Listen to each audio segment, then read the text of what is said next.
قبل اي حاجه بقى ايه، هنسمي بالله ونصلي على رسول الله صلى الله عليه وسلم.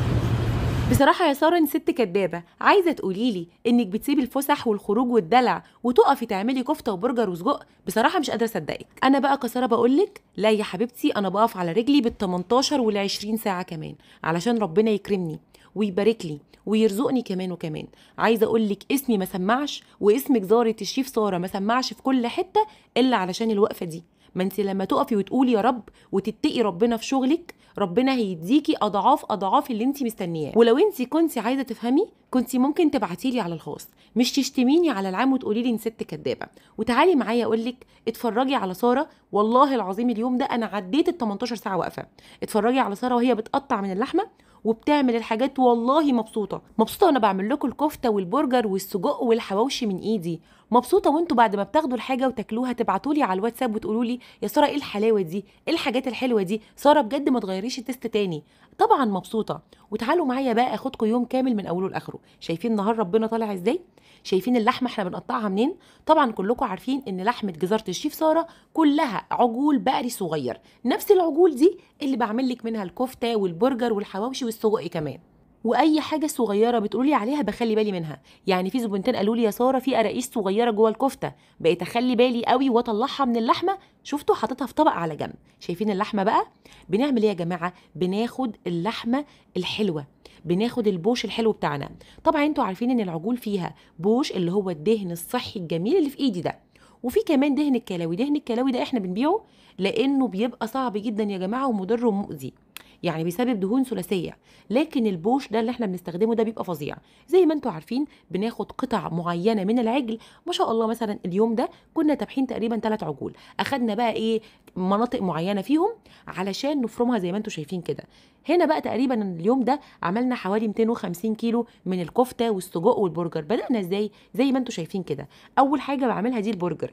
البرجر ده لازم اول حاجه اعمله في المصنعات لان مش داخله بصل، فلازم اول حاجه المفرمه تشتغل عليه. باخد اللحمه بتاعتي، اللحمه البقري الصغيره المسكره، كيلو اللحمه بنحط عليه 200 جرام من البوش من الدهون يعني. وبعدين بننزل بالخلطه الجميله بتاعتنا. خلطه البرجر انا بجيبها جاهزه من الشركه، بتكون جاهزه، بزود عليها بس ايه بهارات بسيطه كده، ونقلب كويس قوي اللحمه مع البوش مع البهارات، وبعدين نبتدي نفرم. طبعا يا جماعه انتوا عارفين البرجر ولا بيحط له بصل ولا بيض ولا اي حاجه، والحمد لله لحمه جزاره الشيف ساره وكفته وبرجر وسجق وحواوشي الشيف ساره كلكم عارفين انه لحمه صافي فقط، ما عنديش خالص بقى ولا صويا ولا اي حاجه من الناس بتحطها. وعايزه اقول لكم ان جزارين كتير جدا شغالين بطريقتي، بس اللي بيبيعوا بالسعر ده واكتر كمان على فكره. يعني انا عندي كيلو البرجر ده ب 380 جنيه في العرض، انتوا عارفين انه كان ب 400، انا خليته لكم في العرض 380. الجزارين اللي بيبيعوا بالاسعار دي واعلى اكيد الحاجه كويسه. لكن لما تلاقي كيلو برجر ب 200 ولا ب 250 ولا ب 150، طب ازاي؟ طب استخدموا لحمه نوعها ايه؟ طبعا بندي اول فرمه للبرجر وبعدين نبتدي نعجنه كويس قوي. شايفين سيد بيعجن ازاي؟ شايفين اللون نفسه بتاع البرجر ولا بقى اي حاجه تانية؟ لحمه وبوش وبهارات. شايفين ما شاء الله دول تقريبا كانوا 50 كيلو. هناخدهم بقى زي ما هم كده وبعدين نفرمهم فرمه تانية. البرجر لازم ياخد وشين، شايفه الوش التاني؟ ما ينفعش ابدا وش واحد. نرجع نعجن كمان عجنه. بصي بقى العجنه التانية بتخليه متماسك وجميل، لازم فرمه واتنين، وبعدين نبتدي نكبس ونكيس. في عندنا مكنه كبس البرجر بنحط فيها البرجر بالشكل ده. البرجرايه بتكون 100 جرام والخمس برجرات نص كيلو، يعني نص كيلو بيكون عباره عن 5 وحدات من البرجر. زي ما انتم شايفين كده بنكبس واحنا بقى بنقعد نتكلم ونحكي ومش عارفه ايه. شايفين السمك بتاعها حلو قوي، تقدري تعمليه في فرن البوتاجاز، تقدري تعمليه في الطاسه، كله بيبقى زي الفل. بنقعد بقى نحكي ونكبس ونتكلم مع بعض، والله الوقت بيضيع هوا لان انا بعزهم كلهم زي اخواتي. بصوا ما شاء الله البرجر حلو ازاي. الف هنا وشفا عليكم يا حبايب قلبي، مستنيه رايكم. هنا بقى بنخش على الكفته. يعني اول حاجه عملناها البرجر ودي بقى الكفته. زي ما انتم شايفين لحمه وبعدين بننزل عليها بليه، والليه دي ليه خرفان جزاره الشيف ساره.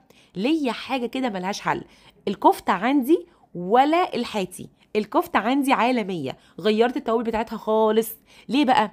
كانوا مصرين عندي في المحل يا جماعه يحطوا توابل شركه معينه.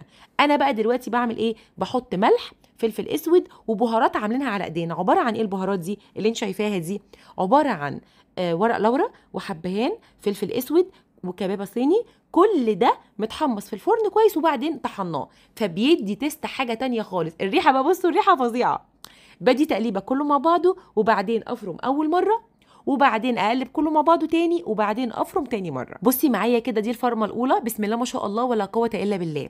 الفتره الاخيره دي الكفته عندي بقت الاعلى مبيعا، بعد ما بقالنا 3 سنين السجق الشرقي الاعلى مبيعا، دلوقتي بقت الكفته لانها هايله بصراحه. يعني تعمليها في فرن البوتاجاز، تعمليها في الطاسه زي الفل. انا بس كل اللي عملته اني غيرت في التتبيله وكمان بطلت اخليهم يصبعوها. الكفته بتجيلك النص كيلو على بعضه وحضرتك بتصبعيه. دلوقتي احنا بنعمل تيست، ما شاء الله الكميه اللي قدامنا دي كلها احنا بنصبعها عشان بنعملها تيست، ما شاء الله ولا قوه الا بالله. شايفين الشيف احمد كان بيصبع معانا، بصوا ايه رايكم في تصبيعتي؟ خطيره. لكن بتجيلي حضرتك زي ما انت شايفاها كده، بنجيب الكيس ونوزن نص كيلو وبعدين نبتدي نكيسه.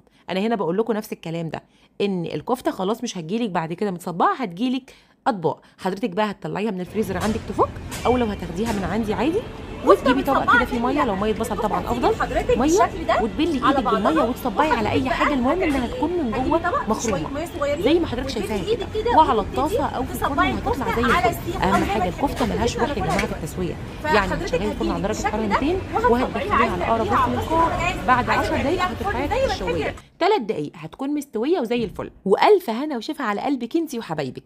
هنا بقى كنا بنعمل حواوشي، والحواوشي عندي عالمي والله يا جماعه، خطير، توابله فظيعه زي ما انتم شايفين، لحمه وبوش وفلفل وبصل وتوابل. برضو بنقلب كله على بعضه وبعدين بنفرم فرمه واحده بس. الحواوشي بقى متعب في حته التقليب، انك توزعي البهارات في كل حته وبعدين تفرميه فرمه واحده، ما ينفعش ابدا الحواوشي يتفرم فرمتين. والله يا جماعه الريحه خطيره. بصوا يا جماعه التتبيله على بعضها، عشان كده بنفضل نعجن بقى، لان طبعا داخله بصل وداخله فلفل واللحمه والبوش والبهارات. بصوا الحواوشي عامل ازاي، اللهم بارك. عايزه اقول لكم طول ما انا شغاله عماله اقول يا بركه سيدنا محمد، يا رب يعجبهم مطرح ما يسري يمري. الف هنا وشفا مقدما والله، يا رب الحاجات كلها تعجبكم. عايزه اقول لكم ان عرض الحواوشي 330 جنيه كيلو. انا عارفه ان اول مره انزل الاسعار دي، بس انا جربت دلوقتي بقالي 10 ايام وما شاء الله ولا قوه الا بالله، العروض نجحت نجاح عظيم، وريفيوهاتكم كلها حلوه قوي، كلامكم ان الحاجه عجباكم. انا مش قادره اقول لكم انا مبسوطه قد ايه برسائل الواتس، يا ساره الحواوشي حلو قوي، الكفته حلوه قوي، السجق حلو قوي، عشان خاطرنا خليكي على الاسعار دي. والله ربنا يعيني ويرزقني، وانا والله ان شاء الله ان شاء الله مش هغلي تاني. شايفين بقى الحواوشي اللي بحشيه ده تيست عشان ما حدش يطلبه، ده احنا كنا عاملينه تيست علشان احنا ناكله.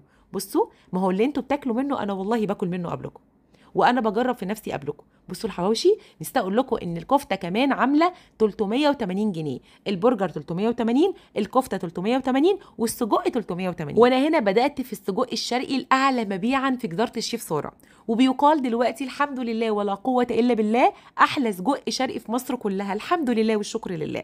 زي ما انتم شايفين لحمه بقري صغير بننزل عليها بفلفل الوان احمر، وبننزل بالبهارات بتاعتنا وكمان عليها كاتشب. عرفتوا ليه بقى بينزل لون احمر في الطاسه؟ لان داخله الفلفل الرومي الاحمر وكمان الكاتشب. ما شاء الله خلطه جباره، احلى وانضف سجق شرقي. بديله تقليبه كده وبعدين بناخده على المفرمه نفرمه، وزي ما علمتكم اول ما يجي لكم السجق الشرقي تشموه، واول ما تجيبيه كده تفتحيه وتشوفي محشي ايه، زي ما قلت لك من عند ساره او من عند اي حد، لازم تعرفي الحاجه اللي بتاكليها وبتشتريها معموله من ايه. شايفين بقى الكلام؟ شايفين بقى اللون؟ عرفتوا ليه احمر؟ انا يا جماعه ما بستخدمش لون ابدا، واللي انا باكل منه ببعت لكم منه. شايفين الحلاوه ما شاء الله ولا قوه الا بالله. وقفت كمان اقعد ما انا خطيره، انا فظيعه. زي ما قلت لكم يا جماعه ما شاء الله ولا قوه الا بالله، احنا عاملين عروض على اللحمه والمفروم وكل انواع المصنعات. قطع اللحمه عندنا ما شاء الله نازله في الكيلو اي نوع 30 جنيه، والمفروم ال3 كيلو عاملين 1200 جنيه، والكفته والسجق والبرجر الكيلو عامل 380 جنيه، والحواوشي عامل 330 جنيه. انا كده عداني العيب. يا ريت حضرتك بقى تكوني شفتي من اول نهار ربنا لحد ما الفجر كان هيأذن اهو، وابني نام هناك قدام حضرتك اهو واحنا شغالين.